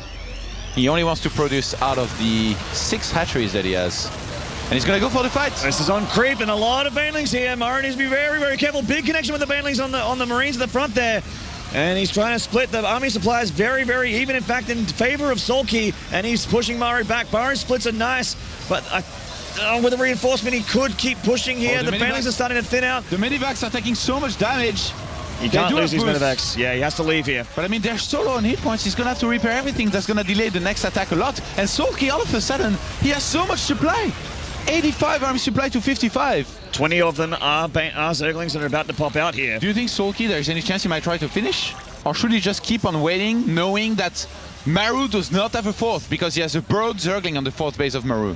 Soulkey is in a beautiful spot. This is the best spot he could possibly be in. He is so far ahead right now with army supply, with the base count. All he needs to do is attack and trade amazingly into this 3rd and kill Maru here. If Maru trades really, really well, he can fight back and get that 4th up and start to put the counter pressure on. Oh, he's moving out into a lot of Zerglings and Banelings. The hot pickups are real. He's trying to pull back. The Widowmines are down here. The Baneling connections haven't been incredible just yet. There's still so many left over. Maru's still with his Marines and all his bio split, but this is so much from Soulkey. 30 more Zerglings on the way. Soulkey is looking to get that comeback king streak going. GG. Gets himself one game there. Here's 1-2. Is there some comeback king belief? Oh, what do you think? Do you feel it? Do you #believe? For sure, man. After this game, it really feels like if Soulkey, plays his style, doesn't take any damage early on, he just does great. He did really, really good here. Got his Mutas out, shut down every single attack that Maru threw at him very comfortably. Never really was in too much trouble. Even, got those great engagements in the middle of the map, called those Hellions. That definitely helped a lot, shutting down the Terran map control. Losing the Hellions, I mean, the thing is, Maru has gotten ahead in the first 2 games by getting a lot of drone kills. He got almost none, if none, in that game. The Hellions completely shut down. Soulkey all over it with his Overlord spread. There was a lot of high ground for the Overlords to hang on and to not get spotted. And Maru's just swinging past them with the Hellions. He took the wide left route there to go to Soulkey. He was trying to skip from going through the middle. But Soulkey, the catches, this kid, he's so good. Maru just outclassed him in the first 2 games, but Soulkey showed with game 3 that this is going to be a good fight getting into the grand final here. And Catalina is going to be our next map. What do you think? How about that one? Catalina, a little bit tough to hold a third for Zerg.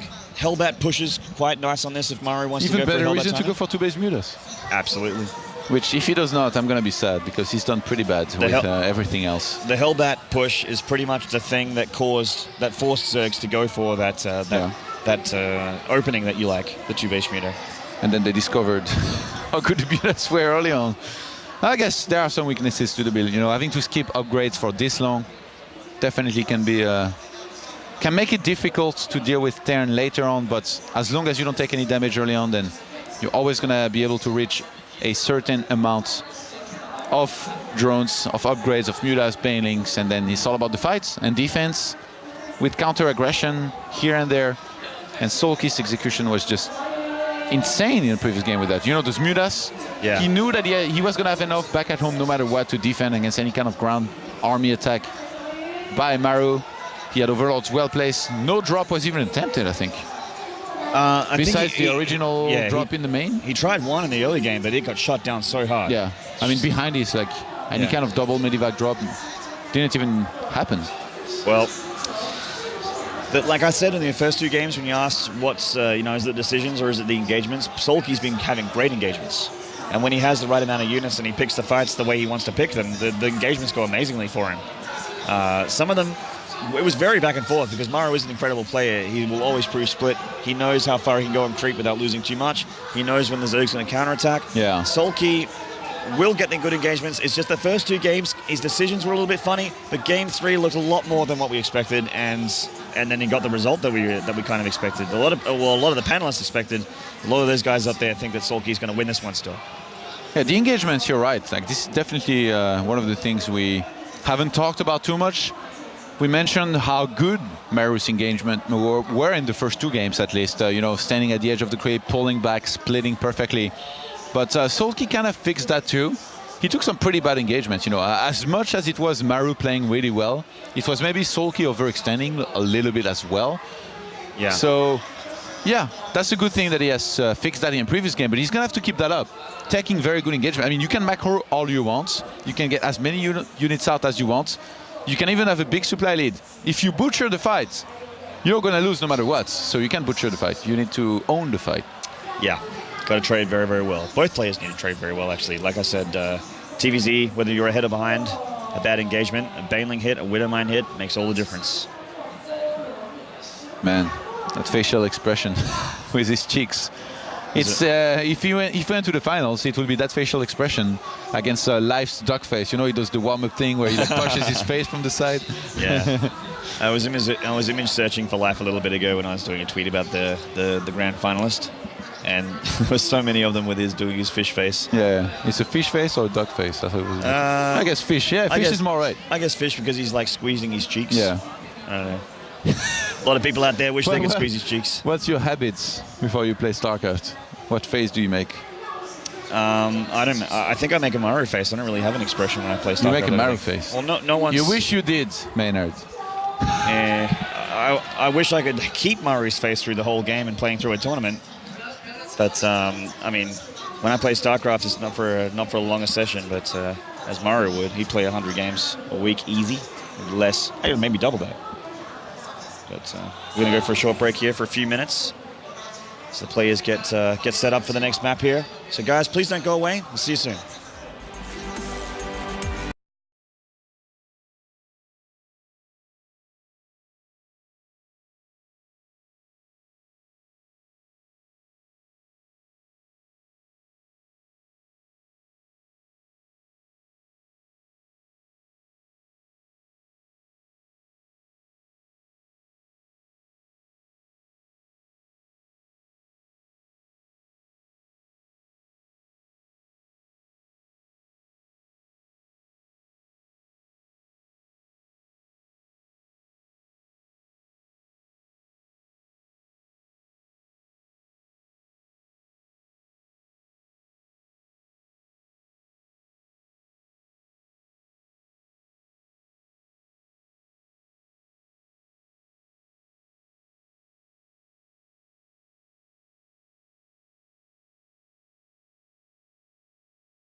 G'day guys, welcome back to Intel Extreme Masters in Taipei. We are mid-series to discern who's going to be the grand finalist along with Life.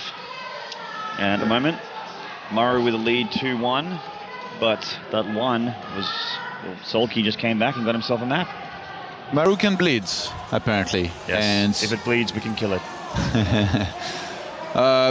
Maru, I feel like even though he's really good in TVZ, there's definitely some trends to pick up on in this play. Like he seems to have, you know, this main build that's super solid, but not only that, I think that in the build orders, on maps, he probably has, you know, 1 to 2, sometimes 3 build orders that he prefers. Yeah. If Soulkey has done his research, and I'm sure he has, and he picked up on some of the trends that Maru likes to go for, it might be possible to exploit that. And that's exactly actually what Su did when he played against Maru in Pro League. They had played on Foxtrot. Su knew that Maru was probably going to go for a command center first into, you know, a gas and a barracks. So he went for the proxy hatch. And he made spine crawlers there. And he spine rushed the wall at the ramp of Maru. And he ended up winning like this, which is definitely nice. So I don't think that's going to happen on Catalina because it's a 3-player map, but definitely one of the nice things that you can do is study your opponent, kind of figure out what you think he's going to do and counter it from there. Yeah, absolutely. And you really need to study a player like Maru and Soulkey. I mean, Maru would have done his research as well. He kind of similar to an innovation where, you know, he likes a certain build order and he'll continue to do it, and he'll do it so well that you can't stop it even though you know it's coming. But that said though, Soulkey did see it coming. He shut it down really, really well in the last game on Deadwing. And we are gearing up for our next match. It's going to be on Catalina. And we talked about it just before we went to the break. The third's a little bit tough to hold for Zerg. It's not too bad. Hellbat pushes are pretty prevalent on this map, which means we may be seeing some more 2-base play from Soulkey. That crowd is locked. Their gaze is locked on this game. So we are getting into it. Maru on the left, Soulkey on the right. Who's going to be the grand finalist? I honestly can't tell you. I'm still feeling it for my Terran brother at the bottom right here from TCM. This is Soulkey.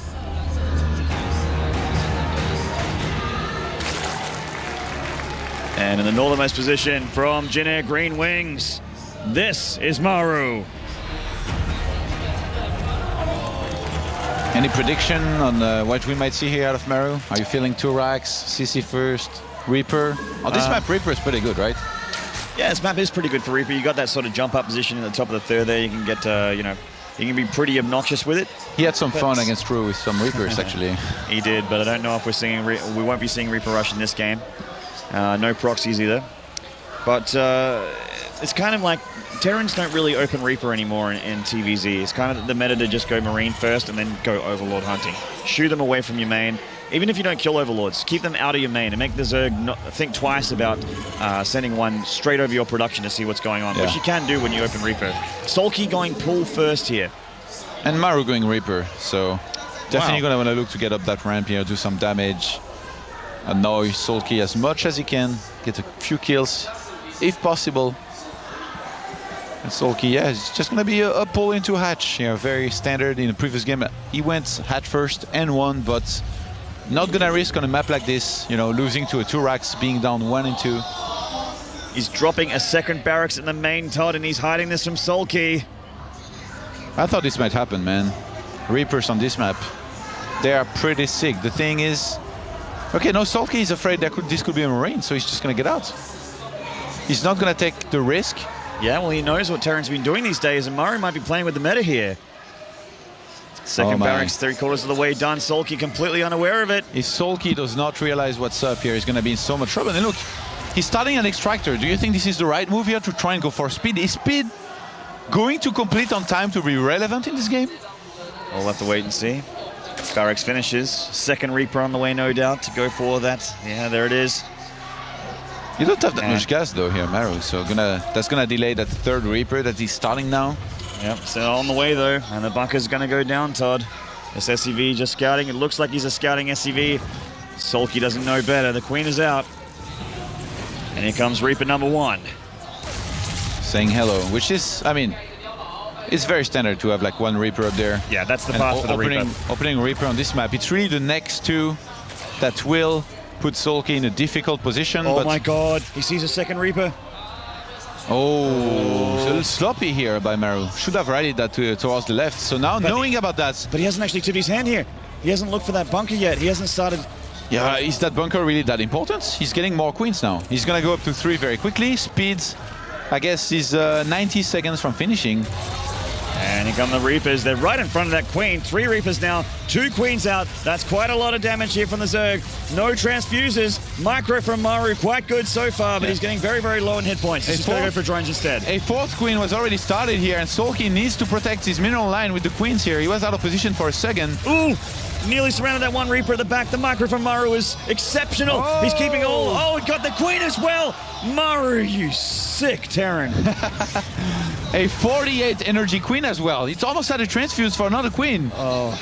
Getting that one was really, really nice, but has Maru done enough damage for this to be worth it? It's 20 walkers to 20. Speed's about to finish. We're going to have a lot of links starting momentarily. Maru's actually going to try and finish the game here, Todd. He's going to try and keep these Reapers alive and kill Soulkey here. More Reapers on the way. Actually, no. Dropping the CC. Okay. And this the means that factory he's as well done. behind this. Okay. So, but these Reapers are all still alive. He's going to continue to pressure. Lings of Soulkey are heading across the map. It doesn't take that long for the Reapers to go home if he needs to. If he had mornings, he could have gone and cancel on that natural base of Maru here very nicely. And I don't think he has enough right now. Like, surely the Reapers could come back on time to defend against that. The Overlord comes in and confirms that there's not too many Marines at home, and these Speedlings are going to run by into the natural. He's going for the cancel, or possibly into the main. He's going to try to get in the main. He does get in the main. The front door's wide open. Soulkey's in the main here. Maru caught unawares with his pants down, and all these Lings are in. He has to pull the SCVs, and the Reapers need to come home. How much damage can Soulkey do here before the Reapers come back? Pulling a life move here. Gonna get a few SCVs here and there. Let's see how many can get in total. So far, it's been just 2. The Reapers are on their way back. They're gonna look to shut this down completely. Back at home, Soulkey has his Queens that he's gonna be able to start creep spreading with. He's just gonna drone up, I guess, from there. He knows that nothing can hit him other than these Reapers, which he's totally fine against. He saw the 3rd CC. So he's probably, he's gonna take a 3rd base here, Soulkey, and drone up like a madman. Yeah. He knows he's in a pretty good spot economically. Even though he lost a Queen and to those Reapers, perhaps 2 Queens there to the Reapers, Maru didn't actually lose too many SCVs from that counterattack. He lost Marines, and he lost 2 SCVs. Yeah, which is definitely not much, but there's still 38 drones to 26 SCVs now, which is definitely nice here for Soulkey, and especially since he's gonna keep on making so many before ever being in danger. Dropping the Roach Warren here. Yeah, this is... He knows Hellions are on the way, and there's a lot of Reapers that he still needs to worry about. Roach is definitely a good choice, but Maru has 3 CC. He can continue 3 SCVs at a time, making that before he moves it on to an expansion. He's not incredibly behind in economy, especially if he does a lot of damage to this hatchery here. That's a lot of Reapers. He can't engage this.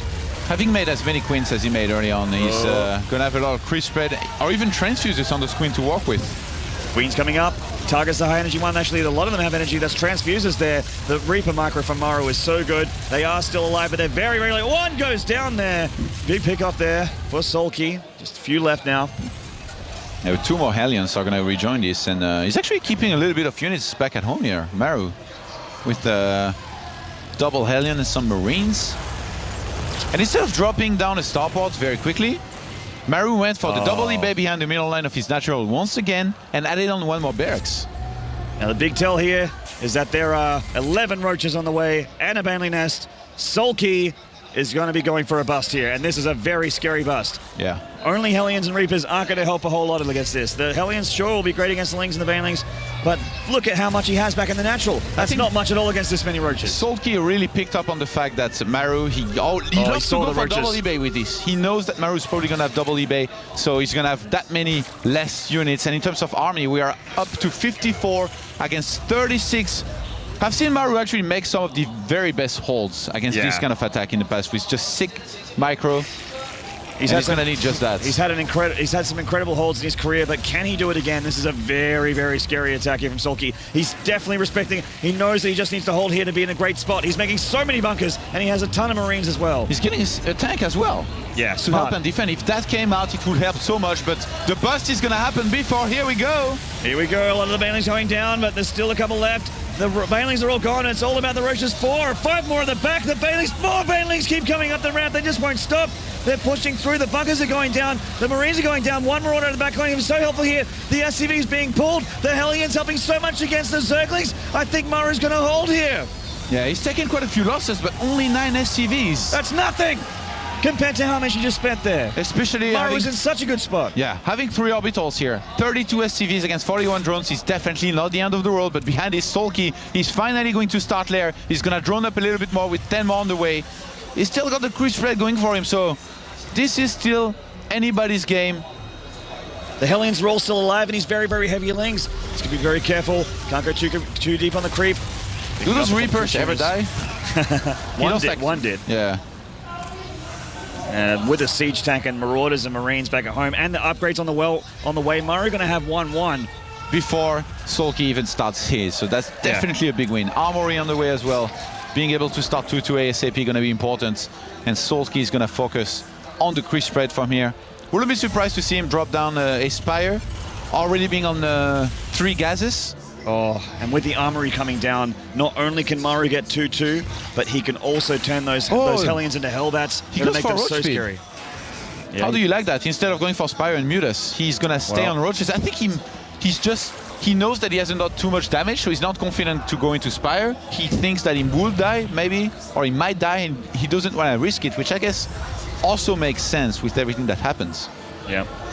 Maru can't quite afford his upgrades yet, but that armory is certainly going to make these Hellions very scary. That's a lot of Hellions still, and with the siege tank, he can actually engage roaches, and definitely Zerglings as well.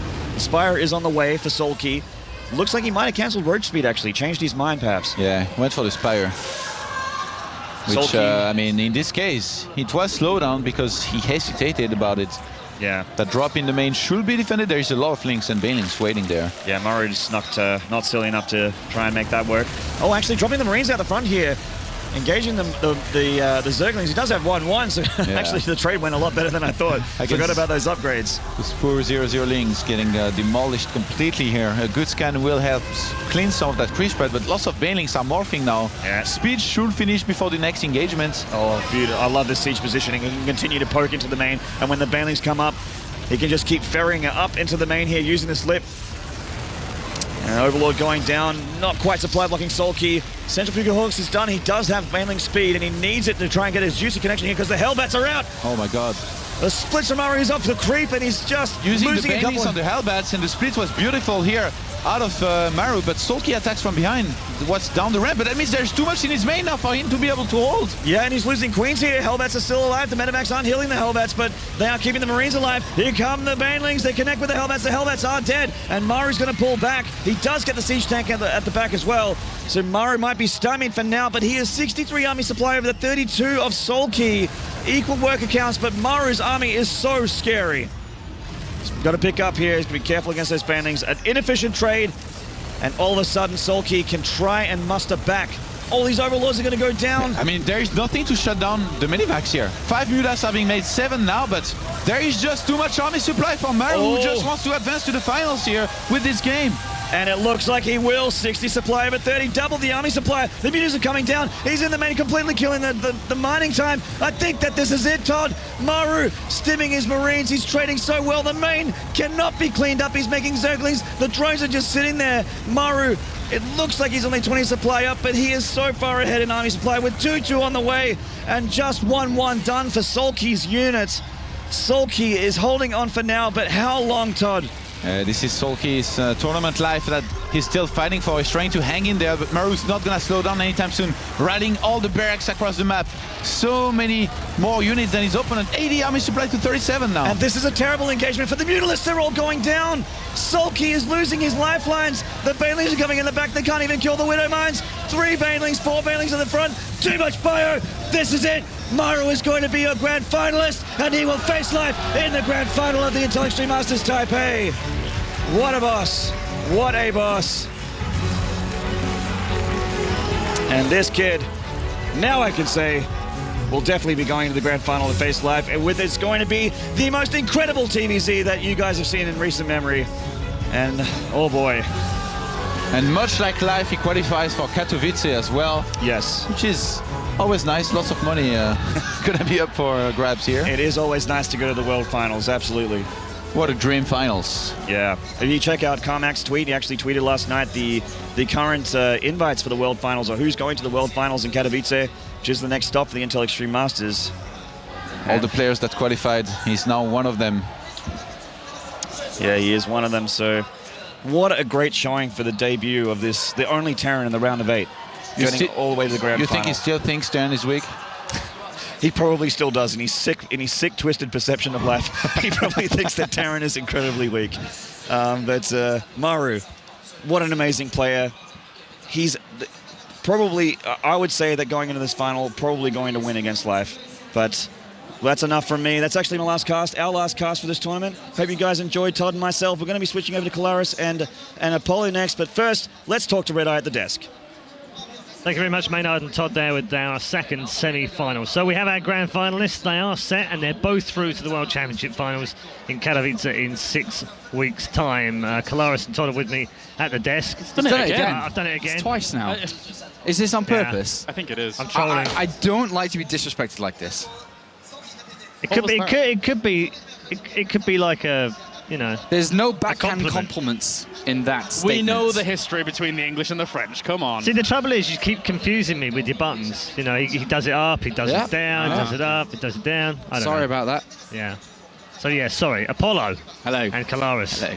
How you doing? Hello, really good, thanks. Good? Yeah. All right. Let's not do the awkward stuff after all. Do you know what? Before we actually wrap up the game and we talk about the grand final, we move on. Why don't we go to the stage right now? Because Susie is with our winner. All right, thank you, Paul. I am here with our winner. We've got Maru. We have a Terran in the finals, guys. Give it up for Maru. Okay, Maru, this is the 3rd time I'm interviewing you on stage, and you've promised you're going to give me some better answers. Are you going to do better this time? 이번엔 좀 더 좋은 대답을 줄 거야? 일단 제가 몸이 안 좋아가지고 말을 잘 할 수 있을지 모르겠어요. He said this time his excuse is he's in bad condition today, and so he's not sure if he'll be able to talk well. But we'll see what we can get out of him. Okay, this is the first time you're meeting Soulkey on a foreign stage. Is it any different than playing him in Pro League? 프로리그에서 같이 하는 것보다 이런 큰 무대에서 게임을 하는 차이점이 있나?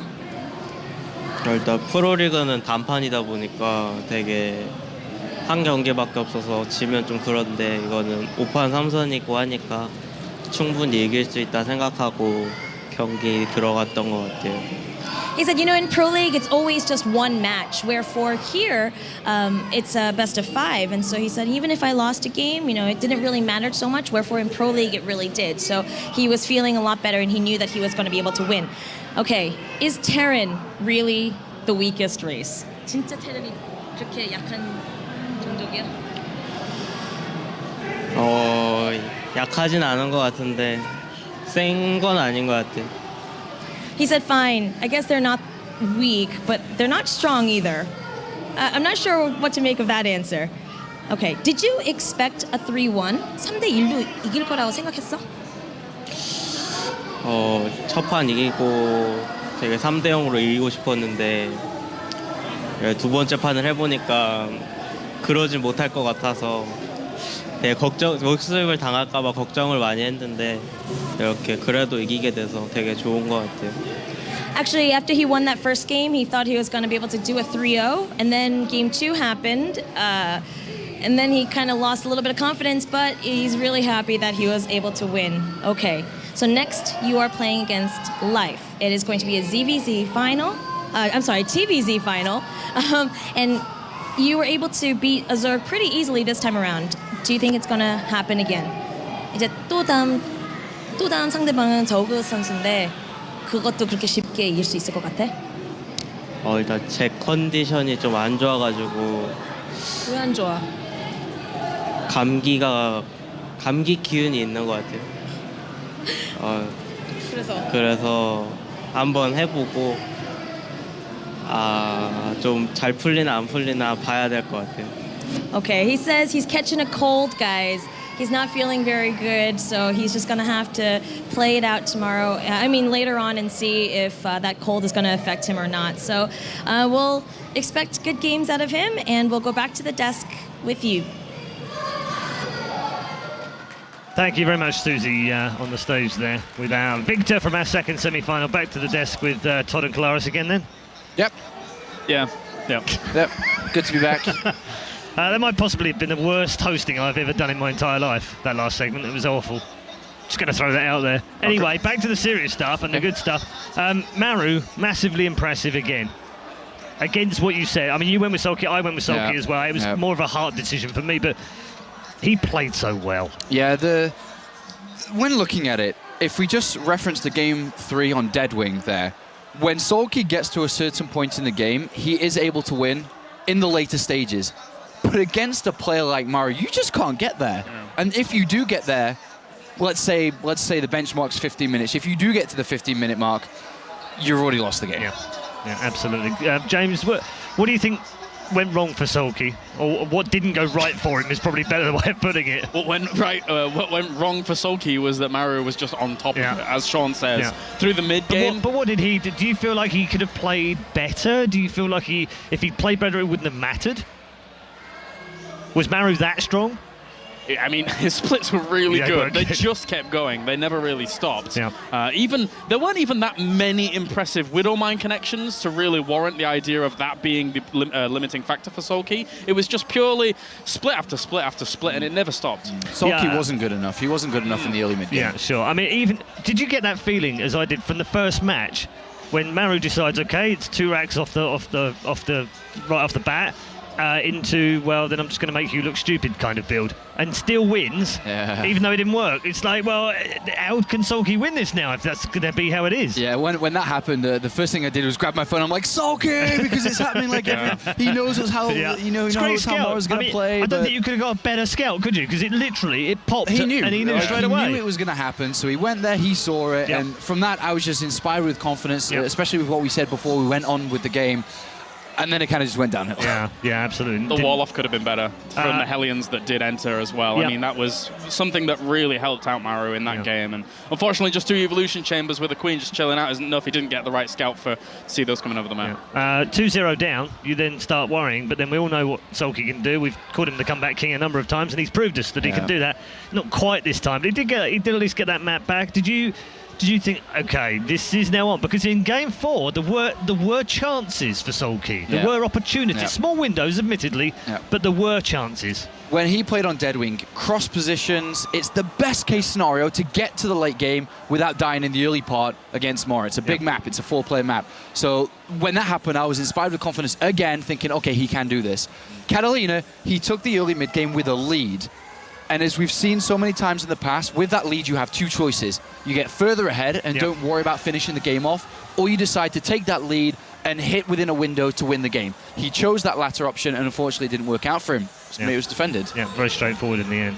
Yeah, the small window that Maru had to be able to react to that as well. I mean, he didn't exactly see it as it was coming. Well, he saw it as it was coming across the map, but just a little bit later than most Terrans would feel comfortable with. So his reactions were very, very well done. I really liked how Maru was able to deal with that. Okay, quick look forward. We're going to take a break in a moment, but a quick look forward to the final. In many respects, it would almost have not mattered which of the 8 players had gone through. It would have been a dream final. But for me, this one's even more special because it's Maru versus Life. It's the prodigal final, the prodigal sons of both of their races. Yeah, this is a final. I mean, I'm not just saying this, but I did actually tweet about this about a month ago or so. Maybe it was after one of their games they played in Pro League. And I said, this year, we must see a best-of-7 between these 2 players. Yeah. And it's the first tournament and it's happened already, so it's actually kind of crazy. But wasn't it 2 weeks ago when they played in Pro League? Yeah, I don't know when it was. It wasn't that long ago. Yeah. And I really do mean it, and so I'm very happy to get it. But a lot of people, when speaking about it, also said that as good as the final could be, think about the 2 playstyles of these players, it can end as fast as we've actually gotten here because it could do just 2 Raxes, early spawn and pulls, and just end straight away. Yeah. Hopefully we get a mixture of that, a mixture of long game, macro games as well, because Life's shown us pretty much everything so far, so he's shown. And likewise, if you include the group stages and the knockout stage, Maru's done the same. He's gone long, he's gone short, he's gone proxy, Yeah. he's done all sorts. So if it goes to all 7 games, we see all 7 maps, some of which we haven't really seen too much, like Yeah. Inferno Pulse, Yeah. for example. They may potentially want to get that out of the way at the very beginning. We Right. don't know just yet, but with some it's very crazy interesting. stuff. I think it's safe to say this is probably going to be the best final of 2015 It's so the far. only final of 2015 so far, so I think we would go with that. I'm very confident that you're confident that you've got that right. I think we're on the same page here. Good. Okay. On that note, we'll take a quick break. But when we do come back, it will be grand final time. And as we've said already, it's the prodigal final. It's life versus a fantastic informed Maru from our semi-finals. We'll take a quick break, and when we come back, they'll be playing for $10,000 first prize and 750 points in WCS, as well as they'll both be going to the to the Katowice World Championship in March in 6 weeks' time. We'll see you in a few.